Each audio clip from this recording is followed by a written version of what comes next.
নবীজি বলে এই শব্দ এই কালিমা কেউ যদি একবার পড়ে গরিসাত লাহু নাখলাতুন ফিল জান্নাহ, ওই যে পড়ল তার জন্যে সাথে সাথে জান্নাতে একটা গাছ লাগানো হয়ে যায়। এখন পড়ছেন আরেকটা লাগানো হয়ে গেছে।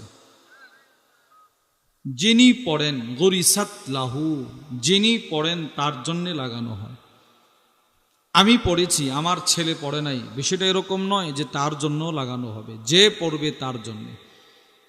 গাছটা যে লাগানো হলো এখন, এটা কত বড় জানেন? বুখারী শরীফের 3251 নম্বর হাদিসের বর্ণনা। ওয়ান আনাস ইবনে মালিক রাদিয়াল্লাহু তাআলা আনহু قال, হযরত আনাস ইবনে মালিক রাদিয়াল্লাহু তাআলা আনহু থেকে বর্ণিত, قال النبي সাল্লাল্লাহু আলাইহি ওয়াসাল্লাম, আল্লাহর নবী বলেন, ইন্না ফিল জান্নাতি লাশাজারাতান ইয়াসিরু রাকিবু ফি জিল্লিহা মিআতা আম লা ইয়াকতাউহা।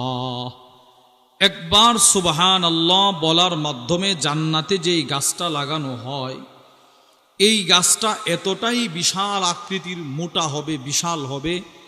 জান্নাতি একটা ঘোড়া দিয়ে জান্নাতের 100 বৎসর হায়াত হাতে নিয়ে কেউ যদি এই গাছের চতুর্পাশে একটা ঘুরতি দিতে চায় তো 100 বৎসর কেটে যাবে, গাছের এক পার্শ্ব থেকে আরেক পার্শ্ব অতিক্রম করা সম্ভব হবে না।